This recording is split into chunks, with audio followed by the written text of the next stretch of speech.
शुक्रवार के times of India में एक खबर देखकर मैं सन्न रह गया कि तमिलनाडु के मेडिकल कॉलेजों में कैपिटेशन फीस की मांग 85 लाख तक पहुंच गई है और फीस के लिए 1 करोड़ रुपए लिए जा रहे हैं। जबकि आज ही एक सज्जन ने मुझे ईमेल करके बताया कि पिछले साल से प्राइवेट कॉलेज में 30 से 40% ज़्यादा पैसा लिया जा रहा है।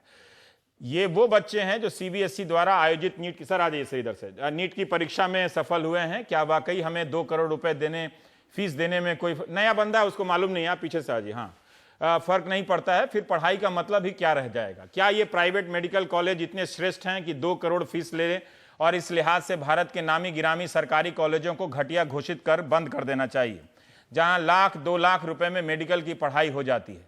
अगर यह खबर सही है तो आपको सतर्क हो जाना चाहिए। यह आपसे जबरन वसूली है। पहले 2-3 साल मेडिकल की तैयारी कराकर नीट दिलवाइए, रिजल्ट आए तो मेधावी होने का भ्रम पालिए और फिर 2 करोड़ रुपया फीस दीजिए। अगर आपको इससे कोई फर्क नहीं पड़ता है तो नजदीक के विधायक और सांसद के पास जाकर उनका धन्यवाद अदा कीजिए। अगर फर्क पड़ता है तो उन्हीं से पूछिए कि आपको वोट देने के बाद 2 करोड़ रुपए फीस क्यों देने पड़ रहे हैं। बहरहाल नीति आयोग ने मेडिकल शिक्षा और प्रैक्टिस को लेकर एक ड्राफ्ट पेपर और रिपोर्ट तैयार किया है। ड्राफ्ट पेपर पर 31 अगस्त तक नागरिकों से सुझाव मांगे गए हैं। इस साल मार्च में संसद की स्टैंडिंग कमेटी ने अपनी रिपोर्ट में कहा है कि medical council of India fail हो गई है।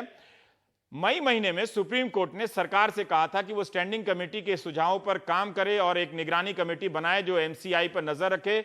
नीति आयोग का यह ड्राफ्ट पेपर भारत की मेडिकल शिक्षा की नई नीति का रूप ले सकता है। अगर आप नागरिकों को यह देखना चाहिए कि इस ड्राफ्ट पेपर में क्या मेडिकल शिक्षा के सुलभ और सस्ते होने का कोई प्रयास है। निजीकरण के नाम पर आपसे करोड़ों रुपए वसूलने का कोई नया प्रोग्राम तो नहीं आ रहा, क्योंकि निजीकरण के नाम पर जो हजारों इंजीनियरिंग कॉलेज खुले हैं इस देश में, उनमें से कितने विश्व स्तरीय बन गए जो उनके अब तो 10 से 15 साल से चल रहे हैं, और कितने कॉलेज ऐसे हैं जो बिना किसी स्तर के आपसे लाखों रुपए फीस के ले रहे हैं। ये फोटो आप समझ जाइए। नीति आयोग की वेबसाइट पर 55 पन्नों का ड्राफ्ट उपलब्ध है।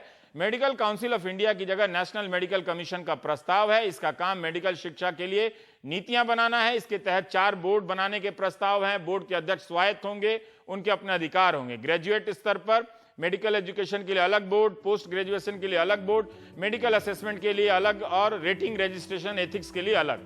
अभी तक नियमों के मुताबिक कोई ट्रस्ट, गैर मुनाफा वाली संस्थाएं ही मेडिकल कॉलेज खोल सकती हैं, लेकिन नीति आयोग ने अपनी रिपोर्ट में कहा है कि मुनाफे वाली कंपनियां भी मेडिकल कॉलेज खोल सकती हैं।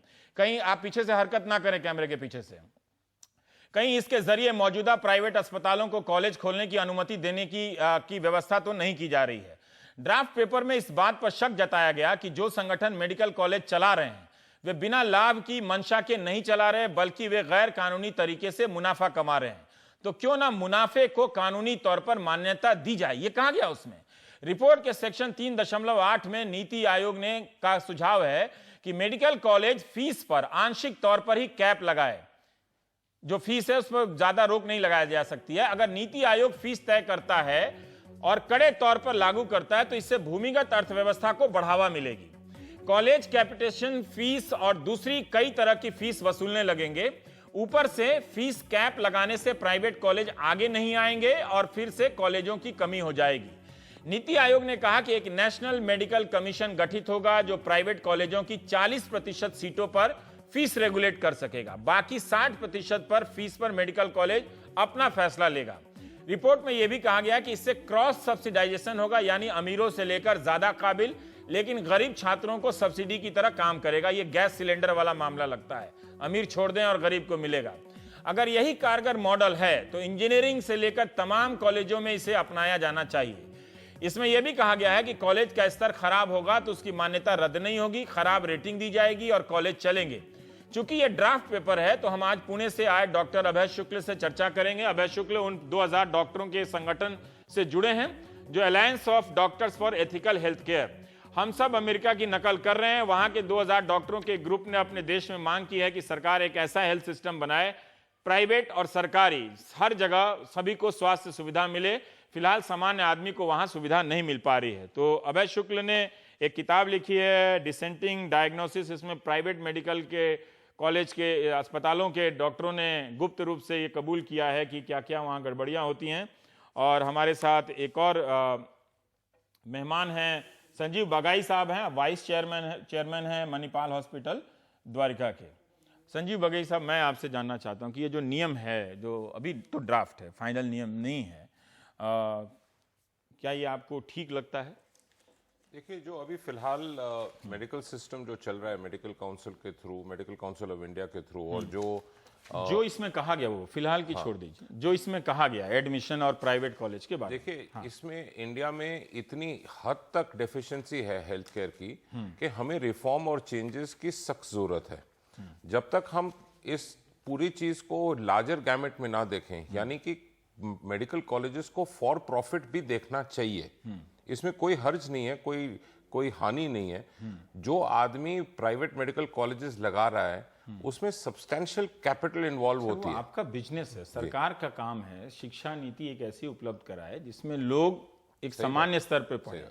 आप तो बिजनेस करने के लिए लगाएंगे, आप कर सकते हैं स्वतंत्र, लेकिन ये 2 करोड़ 50 लाख जो फीस आएगा, लोग कहां से देगा? मैं आपको एक्सप्लेन कर रहा हूं। जो अभी फिलहाल जो मेडिकल कॉलेजेस हैं, ऑलमोस्ट मोर देन 50%, 50% से ज्यादा प्राइवेट मेडिकल कॉलेजेस हैं और 50 से थोड़ा कम गवर्नमेंट मेडिकल कॉलेजेस है। अभी जो डिस्ट्रीब्यूशन है मेडिकल कॉलेजेस में, वो साउथ में ज्यादा है, नॉर्थ में कम है।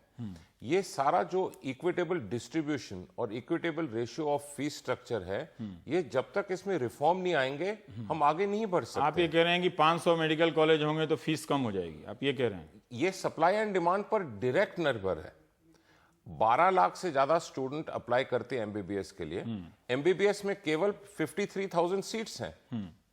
अगर सीट्स ज्यादा हो जिसकी रिक्वायरमेंट है, ऑटोमेटिकली फीस स्ट्रक्चर में वो हम समझ रहे हैं सर। यही हमें जब सरकारी कॉलेजों को खत्म किया जा रहा था, तब भी यही कहा गया कि सरकारी कॉलेज में नहीं है, उपलब्ध नहीं करा सकते तो प्राइवेट इंजीनियरिंग कॉलेज है। वो जो उनकी जो संस्था है, मैं नाम भूल रहा हूं अभी, तो उन्हीं का कहना है कि 90% इंजीनियर एम्प्लॉयबल नहीं है, जिनसे विश्व स्तरीय इंजीनियरिंग की पढ़ाई की बात की जा रही थी। पर डॉक्टर अभय, मैं आपसे जानना चाहता हूं, हमारे दर्शक समझें पहले कि ये जो ड्राफ्ट पेपर है, इसी पर हम सीमित रहते हैं, इसमें क्या दिक्कत है जो प्राइवेट कॉलेज के बारे में कहा गया है? पर पहले मैं जो बघेल साहब ने कहा उस पर एक कमेंट करना चाहूंगा। आज जो मैल डिस्ट्रीब्यूशन है, आज जो मेडिकल कॉलेजेस का जो पूरे देश भर में एक कुछ राज्यों में बहुत सारे प्राइवेट मेडिकल कॉलेज हैं और कुछ राज्यों में बहुत कम मेडिकल कॉलेज हैं, ये पूरा मार्केट की वजह से है। और मार्केट से कभी भी इक्विटेबल डिस्ट्रीब्यूशन नहीं होता, ये पूरे दुनिया भर का अनुभव है और वो हिंदुस्तान का अनुभव भी है। हम मार्केट पे इसको और छोड़ेंगे तो जहाँ पे कुछ राज्यों में या कुछ जगहों में जहाँ कैपेसिटी है लोगों की पैसे देने की, वहाँ और मेडिकल कॉलेज खोलेंगे, और बिहार में और झारखंड में और नॉर्थ ईस्ट में और जगहों में वही स्थिति बनी रहेगी। मार्केट से इसका सोल्यूशन नहीं है। सवाल जो बघेल साहब ने कहा कि जो भी अभी जो मेडिकल कॉलेज चला रहे हैं वो मुनाफा तो कमा ही रहे हैं, तो क्या नीति आयोग के उस ड्राफ्ट पेपर में, जो कि अंतिम पेपर नहीं है, 31 अगस्त तक लोगों को सुझाव देना है, क्या ये ठीक नहीं सोचा गया है कि उस मुनाफे को लीगलाइज कर दिया जाए, तो फिर वो कैपिटेशन फीस और ये सब बंद हो जाएगा? इसमें क्या दिक्कत है आपको?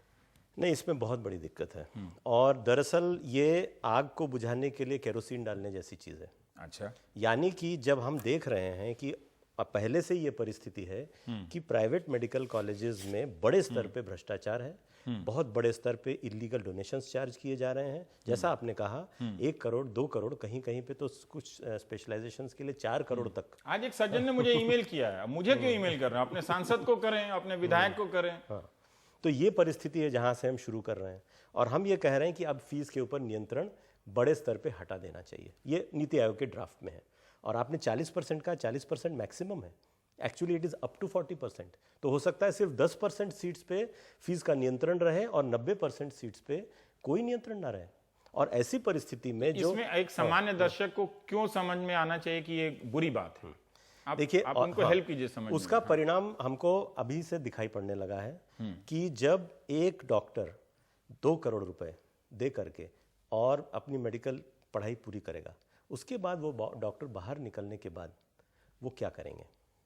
उनकी एक ही मंशा रहेगी कि उस 2 करोड़ रुपए का जो इन्वेस्टमेंट है उसको वो रिकवर करें। अब मान लीजिए, और उससे लोगों के लिए इलाज का जो पूरा खर्चा है वो ऑलरेडी काफ़ी बढ़ा हुआ है।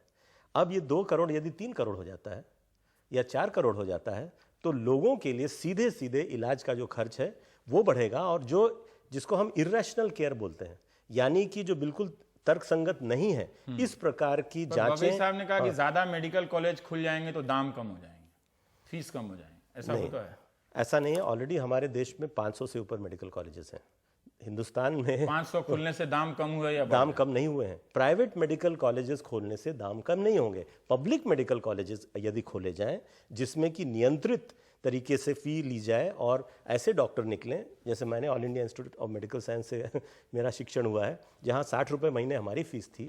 अगर पब्लिक कॉलेजेस से डॉक्टर्स निकलते हैं और उनको गांव में और छोटे एरियाज में अगर प्रोत्साहन दिया जाता है तो लोगों को इलाज मिलने में सहायता हो सकती है। प्राइवेट मेडिकल कॉलेजेस से निकलने वाले डॉक्टर्स अधिकतर बड़े शहरों में, मेट्रो सिटीज़ में ही हैं और अधिकतर प्राइवेट अस्पतालों में ही हैं।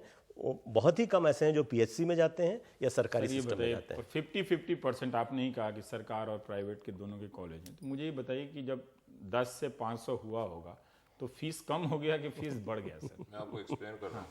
जो मेडिकल एथिक्स है and price are two separate things. मैं प्राइस पे ही बात हाँ, मैं उसको एथिक्स पे नहीं, उसमें कंफ्यूज नहीं करना चाहता। जैसे हमारे डॉक्टर साहब ऑल इंडिया इंस्टीट्यूट के हैं, I am very happy for him, but जो प्राइवेट हॉस्पिटल्स में या प्राइवेट मेडिकल कॉलेजेस में काम करते हैं या टीच करते हैं या प्रोफेशन अपना कर रहे हैं, वो भी बहुत अच्छा काम कर रहे हैं। और अगर पूरा का पूरा जिम्मेदारी सरकार निभा लेती 60 साल पहले से शुरुआत लेके, अब हम इस स्थिति में होते नहीं है। अभी फिलहाल जो गैप है वो या तो गवर्नमेंट भरे, वो ऑलमोस्ट असंभव है इस स्थिति में, पर सर मुझे या प्राइवेट करे। हाँ, इसमें हमें बैलेंस चाहिए। सबसे जरूरी चीज है जो आप एजुकेशन दे रहे हैं उसमें एक्चुअली जो चाहिए हमें पूरे इंडिया में स्टैंडर्डाइजेशन ऑफ हेल्थ केयर चाहिए, स्टैंडर्डाइजेशन ऑफ मेडिकल एजुकेशन चाहिए। प्राइस में मैं आपको एक्सप्लेन करता हूं। जो जमाना था 60 रुपए पर महीने का जो रेशियो था, वो काफी अरसे पहले होगा। इस स्टेट में अगर आप अभी भी 10-20 हजार 1 लाख रुपए में बच्चा पढ़ लेता है सरकारी। सही बात है, पर इस जमाने में जब टेक्नोलॉजी इतनी एक्सपेंसिव है, गवर्नमेंट के लिए भी है, जो आप इंफ्रास्ट्रक्चर क्रिएट करेंगे गवर्नमेंट के लिए भी एक्सपेंसिव है, तो 60 रुपए मैं तो नहीं जानता सर। मैं एक सवाल पूछना चाहता हूं। 60 मैं रुपए बहुत सारे मेडिकल डॉक्टर जो तैयारी करते हैं उनसे जानता हूं, तो उनसे मैं पूछ रहा था कि आपकी नजर में बेस्ट मेडिकल कॉलेज कौन से हैं? तो जो 500 मेडिकल कॉलेज हैं उनमें से एक का भी नाम किसी बच्चे ने नहीं लिया जिनका नीट हुआ है, एक का भी नाम नहीं लिया। तो हम न जान तो हो सकता है, हम तो कल कुछ और पे कर रहे थे, आज कुछ और पे कर रहे हैं, लेकिन जो बच्चे मेडिकल की तैयारी करते हैं उनमें से कम, मैं सच बता रहा हूं, 100-200 बच्चों से बात किया होगा, लेकिन उनमें से एक ने भी किसी प्राइवेट मेडिकल कॉलेज का नाम नहीं लिया। अब मुझे एक बात बताइए कि नीट सीबीएसई से हो रहा है, एक टॉप रैंक के बच्चे को आप एडमिशन दे रहे हैं सरकारी कॉलेज में, जिसको आप जो भी है 1 लाख या 2 लाख रुपया उसका फीस होगा, अब 60 रुपया भले ना हो, लेकिन उसी परीक्षा के तहत पास हुए बच्चों को मजबूर किया जा रहा है कि आप 10 लाख दें या 20 लाख दें या करोड़ दें, जो चर्चा है। ये तो अन्याय है ना सर? जो आप कह रहे हैं एक साइड पर सही है, पर अभी आप जो देखें कि या तो गवर्नमेंट पूरा डेफिशिएंसी कवर करे, कौन करेगा डेफिशिएंसी? अगर कोई प्राइवेट प्लेयर अपना मेडिकल कॉलेज लगा रहा है, अपने पैसे लगा रहा है, वो आदमी क्या करेगा? आप मेरे को जवाब दीजिए, जनता जवाब दे। तो वो खरबपति हो जाए। तो मैं तो उस आपकी चिंता नहीं करूंगा ना सर। मैं तो जो बच्चे धनबाद बोकारो में घंटों तैयारी करते हैं मैं उनकी चिंता करूंगा। भले ही वो बड़े होके आप ही के अस्पताल में आके पैसा कमाएंगे, मरीजों की चिंता नहीं। मेरा मैसेज ये है कि मेडिकल एजुकेशन जितने कम दाम पर, जितना इकोनॉमिकल फीस स्ट्रक्चर पर हो उतना बेहतर है। पर अगर कोई आदमी सचमुच इस बात से परेशान नहीं है, बट अगर कोई आदमी 60 रुपए, 100 रुपए, 200 रुपए में पूरे महीने में मेडिकल एजुकेशन पाना चाहे तो वो अनरियल है सर। हम लाख 2 लाख की बात नहीं कर रहे सर, 50 लाख 60 लाख, ये देश इतना तैयार हो गया है, इसके पास इतना पैसा है। कहा है कि एक रैशनल फीस स्ट्रक्चर होना अनिवार्य है। इसमें तो लिखा हुआ है कि कोई कैप नहीं लगा सकते। This is a draft, it will change. तो इसमें आपकी क्या राय है? There has to be a cap होना चाहिए। There should be a uniform. आपके हिसाब से कितना फीस होना चाहिए? See it is difficult. MBBS, MD, MS, MCh, DM का अलग अलग फीस क्या होना चाहिए? अभी तो एमबीबीएस का ही लोग कह रहे हैं 2 करोड़ रुपए होना चाहिए। आपको लगता है 2 करोड़ जायज है? मोस्ट मेडिकल कॉलेजेस एमबीबीएस के लिए प्राइवेट में चार्ज कर रहे हैं, they are charging between 30 and 35 lakhs for a full course of 5.5 years। ये फीस स्ट्रक्चर है। और अगर आप प्राइवेट प्लेयर से पूछें कि उनका इन्वेस्टमेंट क्या है इस इंफ्रास्ट्रक्चर को रेडी करने के लिए, उससे काफी ज्यादा है।